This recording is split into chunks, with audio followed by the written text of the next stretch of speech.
ચલો, we have completed example 1, 2, 3 and 4. Practice કરી તમે એની? Now question number 5. From the following information,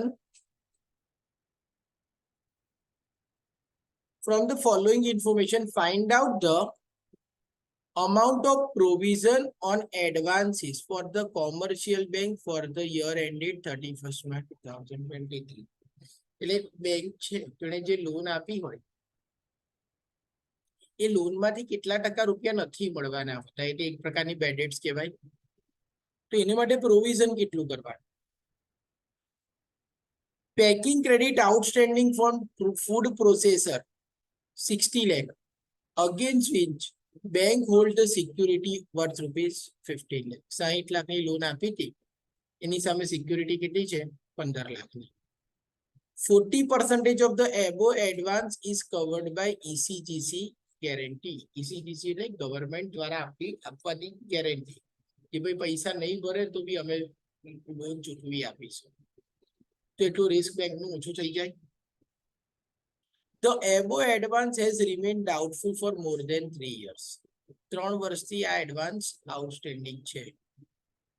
Other advances, agriculture and SME sector, SME એટલે small and medium enterprise, advance to commercial and real estate sector અને all other.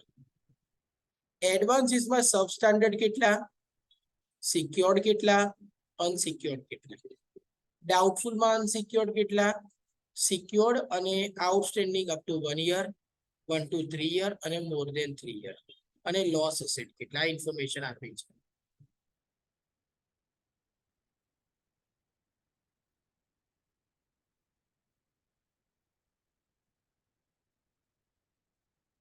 બરાબર. હવે આના પર provision કેટલું કરવાનું, હવે એ શીખતા પહેલા આપણે આના રૂલ્સ જોઈ લઈએ.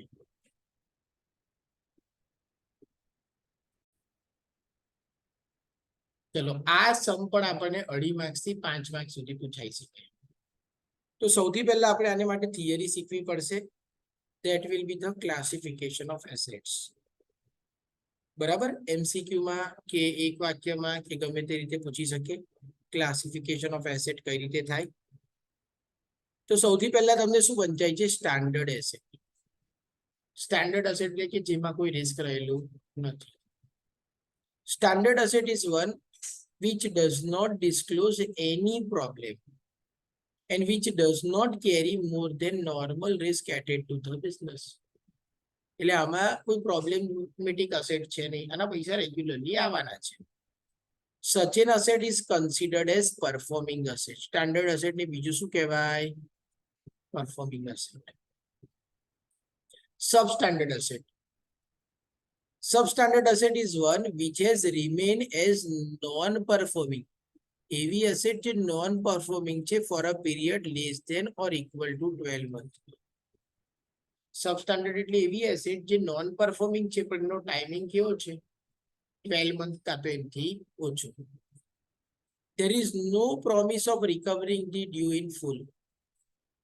એટલે આ સબસ્ટાન્ડર્ડ ક્યારે બને? જેની અગેન્સ્ટમાં કોઈ પ્રોમિસ ના હોય. ગવર્મેન્ટે ગેરંટી આપી હોય કે ભાઈ આના પૈસા નહીં મળે તો અમે આપીશું, તો એ સબસ્ટાન્ડર્ડ કહેવાય નહીં. Having regarded to the value of security of current net worth of the borrower or guarantor, hence the possibility of loss in realizing such debt. એટલે આમાં લોસ થવાના ચાન્સ ખરા. In other words, such an asset will have well-defined credit weakness that jeopardize the liquidation of the debt and are characterized by the distinct possibility that the bank will sustain some loss if deficiency are not corrected. એટલે અહીંયા loss થવાના chance છે. એટલે in short આપણે યાદ એ રીતે રાખવાનું કે એવી અસેટ જે નોન પરફોર્મિંગ છે for a period of less than or equal to 12 month, એ શું કહેવાય? Substandard asset. ડાઉટફુલ એસેટ કોને કહેવાય? એસેટ ક્લાસિફાઈડ એઝ ડાઉટફુલ જો એ સબસ્ટાન્ડર્ડ કેટેગરીમાં 12 મહિના કાં તો એનાથી વધારે રહે. સબસ્ટાન્ડર્ડ ક્યારે બને? જ્યારે એ 12 મહિના કે એનાથી ઓછા પીરિયડ માટે નોન પરફોર્મિંગ. અને ડાઉટફુલ ક્યારે બને? 12 મહિના કાં તો એનાથી વધારે પીરિયડ માટે કેવી બની જાય? સબસ્ટાન્ડર્ડ. તો ડાઉટફુલ બની જાય. A loan classified as doubtful has all the weakness inherent in the asset that were classified as substandard, with added characteristics that the weakness make collection or liquidation in full. જ્યાં બધા રૂપિયા નહીં મળવાના બી chance ખરા.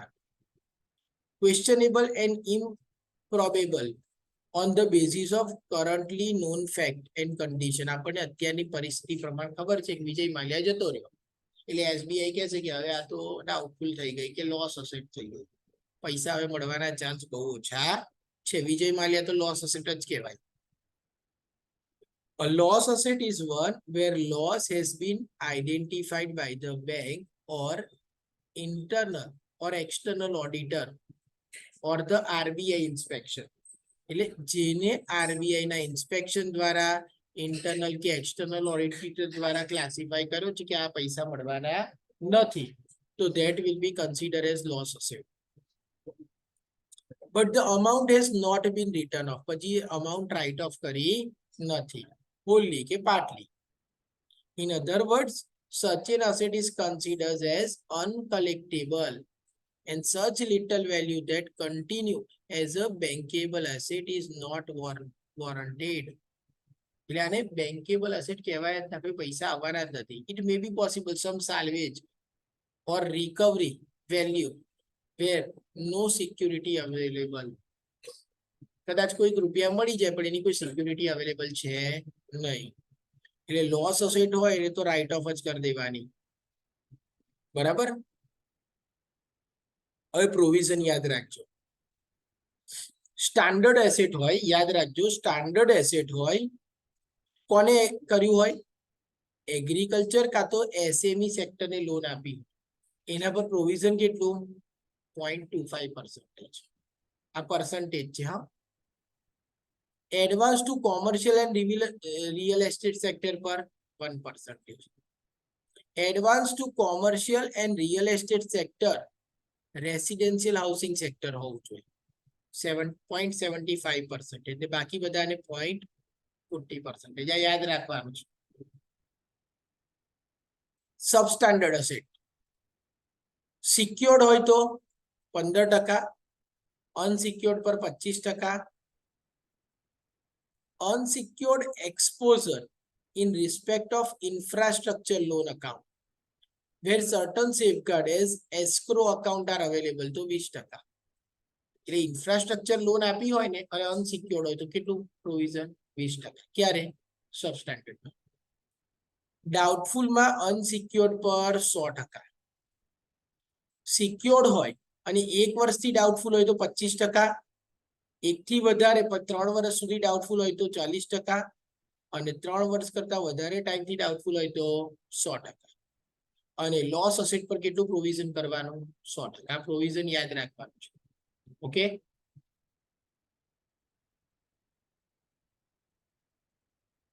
The provision on standard asset should not be reckoned for arriving net NPA. Net NPA ગણવા માટે standard asset નું provision consider કરવાનું નહીં.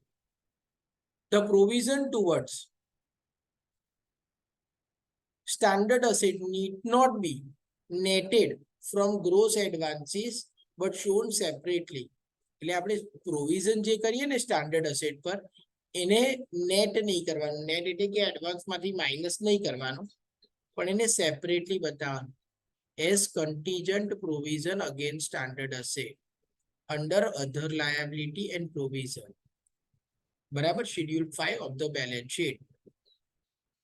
તો સ્ટાન્ડર્ડ અસેટ નું જે પ્રોવિઝન હોય એને આપણે બેલેન્સ શીટમાં ક્યાં લખવાનું?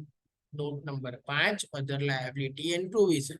કોના પ્રોવિઝન? ફક્ત અને ફક્ત standard asset.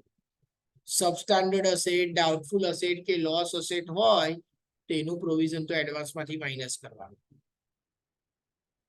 Now provision for advance covered by ECGC and DICGC guarantee. In case of advance guaranteed by ECGC નું ફૂલ ફોર્મ યાદ રાખો, એક્સપોર્ટ ક્રેડિટ ગેરેન્ટેડ કોર્પોરેશન. અને DICGC નો ડિપોઝિટ ઇન્સ્યોરન્સ, આ વચ્ચે 7 ખોટો લખાઈ ગયો છે, credit guaranteed corporation. Provision is required to be made only for the, યાદ રાખો, અંડરલાઈન કરો, only for the balance amount of advance outstanding in excess of the amount guaranteed by the corporation. એટલે આટલા રૂપિયા તો કોર્પોરેશન આપવાનું જ છે ને, એટલે એમાં તો લોસ થવાનો જ નથી. એ ઉપરાંતની અમાઉન્ટ ઉપર આપણે પ્રોવિઝન કરવાનું. In case the bank also hold the security in respect of advance guaranteed by ECGC or DICGC, the realizable value of the security should be deducted from the outstanding balance before ECGC and DICGC guarantee is set up. એટલે secured asset ને પહેલા minus કરવાની અને પછી જે બચે ત્યાર પછી જેનું પ્રોવિઝન કરવાનું. The RBI, Reserve Bank of India, has also certified that if the bank are following more stringent method of provisioning in respect of advance guaranteed by ECGC and DICGC, such bank may continue to do so. જો કોઈ bank એવું ઈચ્છે કે હું વધારે strict provision કરવા માંગુ છું તો એ કરી શકે.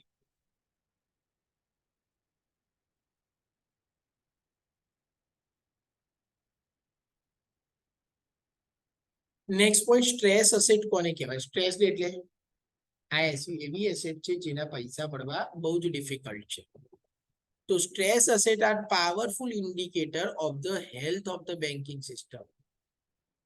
તો જે stressed asset is equal to એક તો બેંકની NPA plus restructured asset. Restructured asset એટલે કે સપોઝ કોઈ લોન નથી ભરતું તો આપણે એની જોડે ડિસ્કશન કરીને એની લોનને રાઇટ ઓફ કરી દઈએ અમુક ઇન્ટરેસ્ટ, કે ભાઈ તું ઇન્ટરેસ્ટ ના આપતો, પ્રિન્સિપલ અમાઉન્ટ આ હપ્તામાં ચૂકવી આપજે, that is called restructure asset. Plus return of asset, આ બધાનું ટોટલ શું કહેવાય? Stressed asset. જો restructured asset નો પણ meaning આપ્યો છે, it include those advances where the defaulting borrower have been given another opportunity to repay the advance. જેને લોન આપી છે ને લોન નથી ભરતો તો આપણે એને એક ઓપોર્ચ્યુનિટી આપી, કોઈ તું લોન ભર દે. This opportunity may be in the form of charging interest at reduced rate, આપણે વ્યાજ ઓછું કરી દીધું. Extended time period for repayment, આપણે એને 10 વર્ષની કે 5 વર્ષની લોન હતી એની જગ્યાએ 30 વર્ષની લોન કરી આપી, હપ્તો ઓછો થઈ જાય. આ રીસ્ટ્રક્ચર્ડ એસેટ કહેવાય.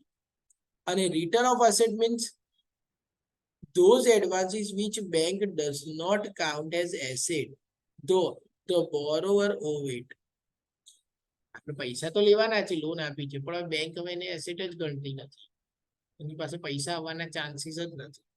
It does not mean that borrower is paradonate or get exempt from payment. Bank તો એને નોટિસ આપ્યા જ કરશે કે ભાઈ તમારી લોન ચૂકવો, પણ હવે આવી જાય પૈસા તો ઠીક, ના આવે તો કઈ નહીં. એટલે બેંક એને શું ગણે? લોસ એસેટ ગણે. તો આ થઈ ગયું એસેટ નું classification.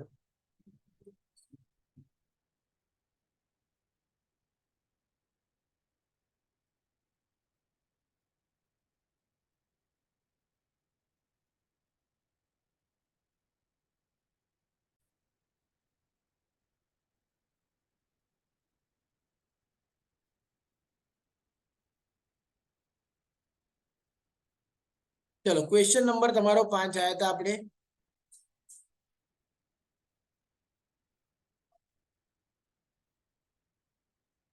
From the following information, ધ્યાન આપજો. Find out the amount of provision on advances for the commercial bank for the year ended 31st March 2023. એટલે આપણે પ્રોવિઝન કેટલું કરવાનું એ ફાઇન્ડ કરવાનું છે. ચલો સૌથી પહેલા packing credit outstanding from food processor કેટલા છે? 60 lakhs. તો ફૂડ પ્રોસેસર પાસેથી અમાઉન્ટ આઉટસ્ટેન્ડિંગ કેટલા લખ્યા? 60 lakh. ચલો ત્યાર પછી 60 lakh ની અગેન્સ્ટમાં આપણી પાસે સિક્યુરિટી કેટલા રૂપીસની હતી? 15 lakh. એટલે 15 લાખ રૂપિયા. જો એ લોન નહીં ભરે તો 15 લાખ તો એસેટ વેચીને પણ મળી જ જશે ને, એટલે એટલા તો સિક્યોર થઈ ગયા. તો માઇનસ સિક્યુરિટીઝ ની રિયલાઇઝેબલ વેલ્યુ 15 લાખ માઇનસ કર્યા એટલે કેટલા બાકી રહ્યા? 45 લાખ.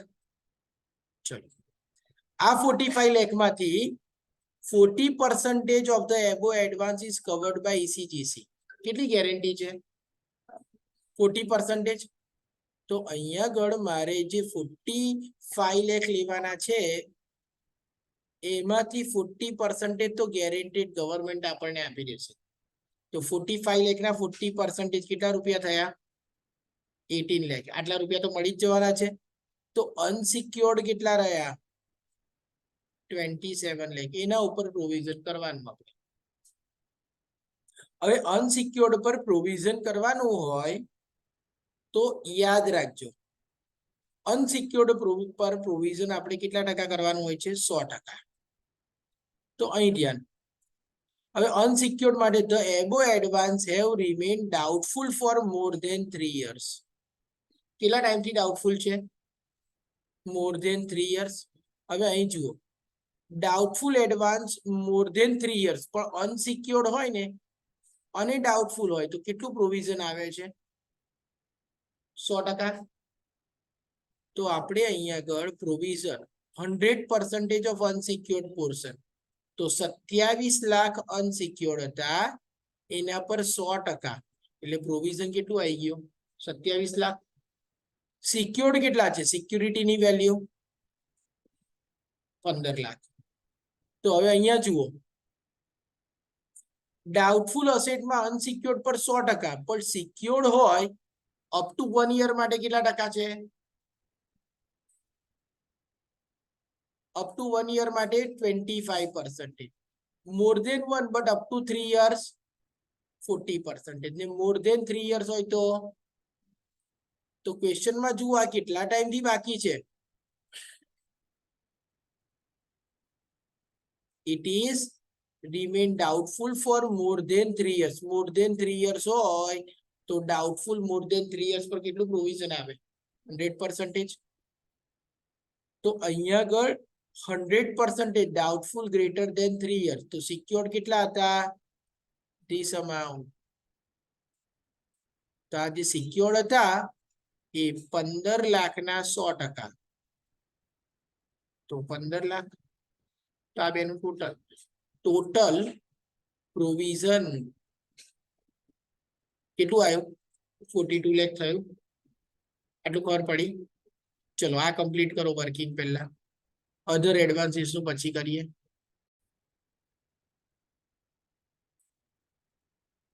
ચલો વાત કરીએ અધર એડવાન્સીસ ની. સ્ટાન્ડર્ડ એસેટ, એગ્રીકલ્ચર અને એસએમઈ સેક્ટર. તો અહીંયા જુઓ,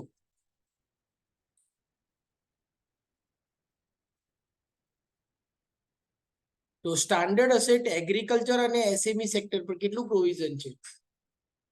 0.25%.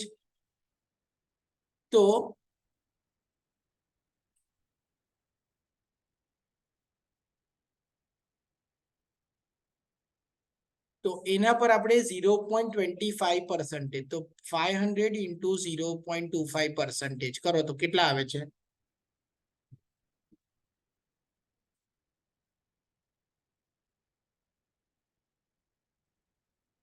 1.25. ઉપર રૂપીઝ ઇન લેખ છે જ એટલે એ રાખવાનું. Advance to commercial and real estate sector, તો એના પર કેટલા પર્સન્ટેજ પ્રોવિઝન હતું? તો 2000 ના 1% કેટલા આવશે? 20. અને ઓલ અધર પર કેટલું પ્રોવિઝન હતું? 0.40%. આ સ્ટાન્ડર્ડ એસેટ ની વાત કરી. તો 0.40%. તો 500 ના 0.40% કરો. કેટલા? 2. 500 ગુણ્યા 0.40%. 2. તો આનું ટોટલ કરો કેટલું પ્રોવિઝન? 20 ને 21, 22, 23, 23.25 લાખ થયા. હવે વારો આવ્યો સબસ્ટાન્ડર્ડ એસેટ. તો સબસ્ટાન્ડર્ડ એસેટમાં પ્રોવિઝન જોઈ લો. સિક્યોર્ડ હોય તો કેટલું? 15%. અનસિક્યોર્ડ પર 25%. અને અનસિક્યોર્ડ પર ઇન્ફ્રાસ્ટ્રક્ચર લોન હોય તો 20%. તો અહીંયા આગળ સબસ્ટાન્ડર્ડ સિક્યોર્ડ છે એના પર કેટલા ટકા પ્રોવિઝન આવશે? 15%. 1000 ના 15% કરો 150. અને અનસિક્યોર્ડ હોય બાકી બધા એના પર કેટલા ટકા? 25%. 1200 ના 25% કરો તો આ પ્રોવિઝન કેટલું થયું? 450. હવે ડાઉટફુલ એસેટ ની વાત કરીએ. ડાઉટફુલમાં અનસિક્યોર્ડ હોય તો 100%.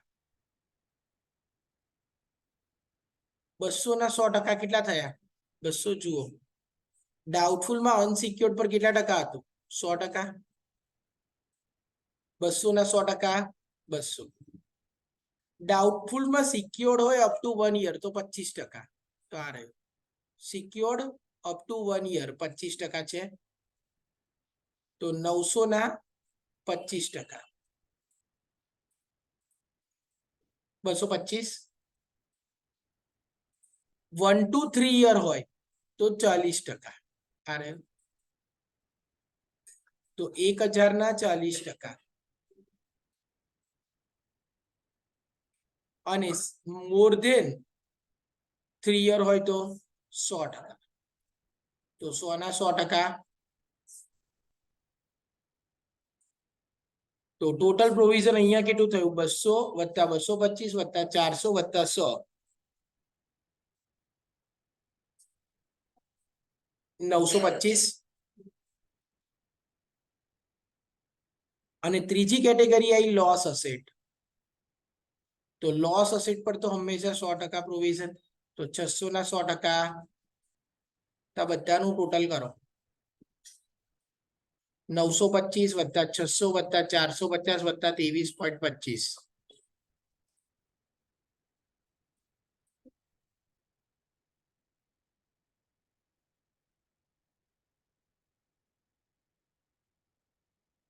1998.25.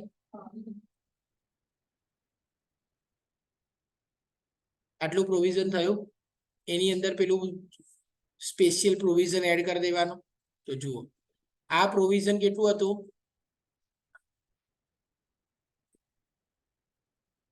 42 લાખ. અને અહીંયા આગળ પણ આ એ જ રીતે ગણતરી કરી છે. અમાઉન્ટ હતી 500.25 આ પ્રોવિઝન. અમાઉન્ટ હતી 1% આ પ્રોવિઝન. ઓલ અધર આ થઈ ગયું પ્રોવિઝન. આ 1998.25 આયા. તો total provision to be made by the bank will be 42. Food processing યુનિટને લોન આપી હતી તેના. અને 1998.25 અધર એડવાન્સીસ ને. ટોટલ આટલું પ્રોવિઝન થયું. રૂપીઝ ઇન લેખ છે એટલે છેલ્લે રૂપીઝ ઇન લેખ લખી નાખ્યું. પડી ખબર? ચલો કમ્પ્લીટ કરવાને.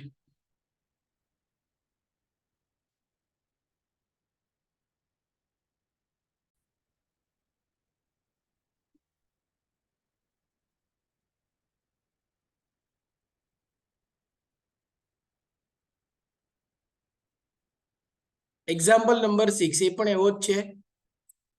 Compute the amount of provision for doubtful debts from the following details on advances of a national bank. Total loan and advances કેટલા છે? રૂપીઝ ઇન લેખ લખવાનું ભૂલવાનું નહીં. 50 lakhs. Fully secured advance without any default by the borrower. Secured advance છે કોઈ પણ પ્રકારના default વગરના તો એને સ્ટાન્ડર્ડ એસેટ કહેવાય. 30 lakh. Advance overdue for 15 month. 15 મહિનાથી આ પૈસા બાકી છે. Advance overdue for more than 30 month but less than 36 months. Secured by mortgage plant 3 lakh. Non-recoverable unsecured advance is 3 lakh. અને small advance is not exceeding 25,000 to each borrower. પણ બધા કેવા છે? Unsecured. તો હવે એની ગણતરી કઈ રીતે કરવાની?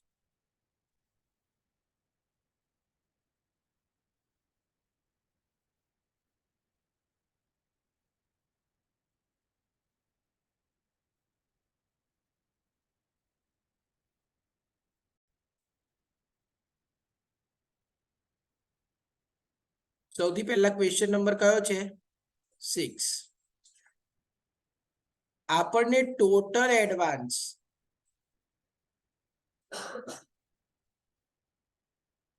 કેટલા આપ્યા છે 50 લાખ. તો ટોટલ એડવાન્સ છે 50 લાખ. ચલો એની અંદરથી fully secured advance without any default 30 lakh. તો એને શું કહેવાય standard asset.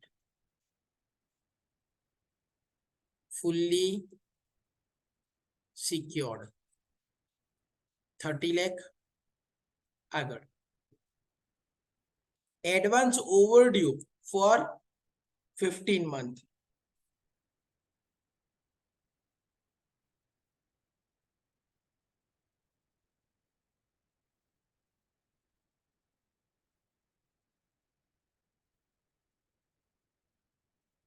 Overdue for 15 month. હવે અહીંયા ધ્યાન એનપીએ ક્યારે થાય જો 3 મહિનાથી એટલે કે 90 days થી પૈસા વધારે બાકી હોય તો એનપીએ થાય. તો સમજો 15 મહિના છે એમાંથી ઓવરડ્યુ 15 મહિનાથી છે એમાંથી 3 month તો એનપીએ થવા ગણ્યા. 3 month એટલે 90 days. તો 15 માંથી 3 ગયા તો 12 month થી આ રૂપિયા કેવા છે એનપીએ. એવું કહેવાય ને કારણ કે 10 લાખ રૂપિયા આપણા ઓવરડ્યુ 15 મહિનાથી છે. 15 મહિનાથી હવે આજે મારે લોનનો ઇન્સ્ટોલમેન્ટ હોય અને આજે હું ના ચૂકવું તો આવતીકાલે મારે 1 દિવસનું ઓવરડ્યુ થઈ જાય. 2 દિવસ ના ચૂકવું તો 2 દિવસનું ઓવરડ્યુ થાય ને. પણ એ એનપીએ ના બને. એનપીએ ક્યારે બને જ્યારે 90 દિવસ સુધી પૈસા બાકી હોય ત્યારે એનપીએ બને. તો 90 દિવસ એટલે એપ્રોક્સિમેટ 3 મહિના કહેવાય. તો 15 મહિનાથી ઓવરડ્યુ છે એમાંથી 3 મહિના તો એટલે 90 days તો એનપીએ થવા માટે જતા રહ્યા. એટલે 12 મહિના કરતી વધારે ટાઈમથી એનપીએ છે એવું કહેવાય. તો અહીંયા ધ્યાન સબસ્ટાન્ડર્ડ એસેટ કોને કહેવાય તો જે નોન પરફોર્મિંગ એસેટ એ 12 મહિના કે 12 મહિનાના ઇક્વલ ટાઈમ દરમિયાન એનપીએ હોય એ સબસ્ટાન્ડર્ડ એસેટ કહેવાય. એટલે આ 12 મહિના માટે એનપીએ છે તો 12 મહિના માટે એનપીએ હોય એટલે એ શું થઈ ગયું સબસ્ટાન્ડર્ડ એસેટ. તો 12 મહિનાથી NPA therefore we call it as substandard asset. કેટલા આયા 10 લાખ. તો જુઓ 50 લાખમાંથી 30 લાખ ફુલ્લી સિક્યોર્ડ છે એટલે સ્ટાન્ડર્ડ એસેટ. 10 લાખ સબસ્ટાન્ડર્ડ એસેટમાં જતા રહ્યા. પછી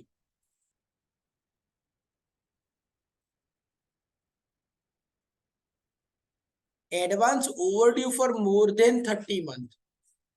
કેટલા ટાઈમથી બાકી છે 30 મહિનાથી વધારે બટ લેસ ધેન 36 month. તો સબસ્ટાન્ડર્ડ પછી ડાઉટફુલ ક્યારે હોય જો સબસ્ટાન્ડર્ડ કેટેગરીમાં 12 મહિના કરતા વધારે ટાઈમ રહે તો એ શું થઈ જાય ડાઉટફુલ એસેટ. તો અહીંયા ઓવરડ્યુ કેટલા ટાઈમથી છે overdue for more than 30 month. More than 30 month એટલે એમાંથી આપણે 3 મહિના તો કાઢી જ નાખીએ 90 days એટલે 30 ઓછા 3 એટલે કેટલા મહિના થયા 27 month but less than 36 month.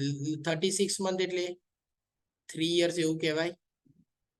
એટલે આને આપણે શું કહીશું ડાઉટફુલ એસેટ. તો ડાઉટફુલ એસેટ કેટલી આવી 5 લાખ. તો અહીંયા આગળ હું લખીશ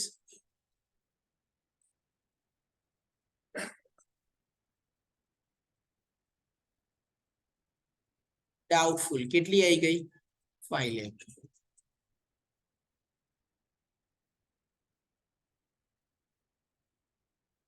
હવે આ ડાઉટફુલ એસેટ 5 લાખ થયા એમાં આપણને કઈ કીધું છે જુઓ તો secured by mortgage plant 3 lakh secured છે તો બાકીના અનસિક્યોર્ડ, તો ડાઉટફુલ અસેટ છે એમાંથી સિક્યોર્ડ કેટલા 3 લાખ, તો બાકીના અનસિક્યોર્ડ.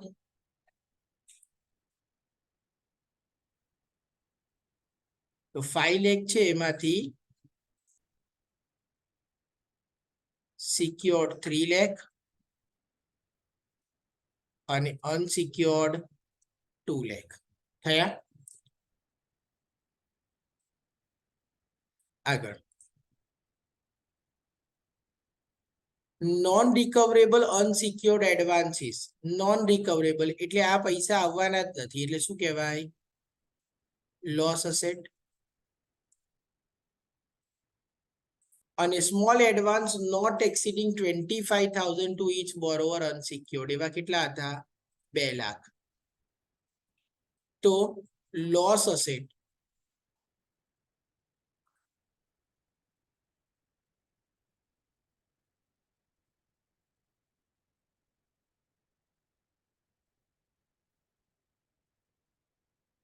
લોસ એસેટ કેટલા આયા 2 લાખ.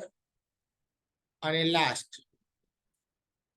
સ્મોલ એડવાન્સીસ એવા પણ કેટલા છે 2 લાખ. આ બધાનું ટોટલ કરો 30 લાખ પ્લસ 10 40 લાખ પ્લસ 5 45 લાખ. અહીંયા આગળ 2 લાખ નહીં હોય કશે 3 લાખ હશે.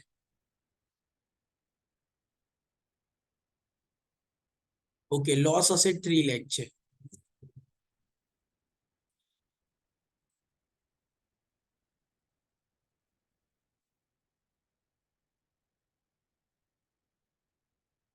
લાખ અને આ 2 લાખ તો ટોટલ 50 લાખ થઈ ગયા. 30 plus 10 40 plus 5 45 plus 3 48 plus 2 50 lakh. આટલું ખબર પડી. સૌથી પહેલા આ ક્લાસિફિકેશન કર્યું આ લખી નાખો.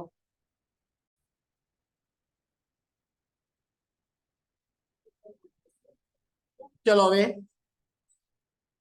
આપણે આ જે ક્લાસિફિકેશન કર્યું છે એને આપણે આન્સરમાં લખી નાખીએ. તો first of all computation of provision four doubtful dates. Standard asset આપણા કેટલા હતા 30 લાખ. સ્ટાન્ડર્ડ અસેટ પર પ્રોવિઝન કેટલું હોય 40%, that will be 12,000. Substandard asset કેટલા હતા 10 લાખ. એના પર પ્રોવિઝન કેટલું હશે that is 10 લાખ ના 15% આ 0.40% હશે. હા અહીંયા 10 લાખ ના કેટલા ગણ્યા 15%, 1,50,000. ડાઉટફુલ અસેટ 5 લાખ છે એમાંથી અનસિક્યોર્ડ કેટલા હતા જુઓ તો. ડાઉટફુલ અસેટ 5 લાખ છે, secured 3 lakh, unsecured 2 lakh. Unsecured પર 100%, તો 2 લાખ ના 100% કેટલા થાય 2 લાખ. અને સિક્યોર્ડ ના 40%, સિક્યોર્ડ કેટલા હતા 3 લાખ. 3 લાખ ના 40% કરો 1,20,000. તો 2 લાખ પ્લસ 1,20,000 કેટલા થયા. લોસ અસેટ પર 100% 3 લાખ. અને સ્મોલ એડવાન્સ સબસ્ટાન્ડર્ડ હોય એના પર 20%. આ યાદ રાખવાનો પોઈન્ટ છે, નવા જેવો પોઈન્ટ છે. સ્મોલ એડવાન્સ હોય જે સબસ્ટાન્ડર્ડ હોય એના પર કેટલા ટકા 20% પ્રોવિઝન. તો 2 લાખ ના 20% કેટલું થયું 40,000. આ બધાનું ટોટલ તમારું ટોટલ પ્રોવિઝન થશે. ક્લિયર? કમ્પ્લીટ કરવા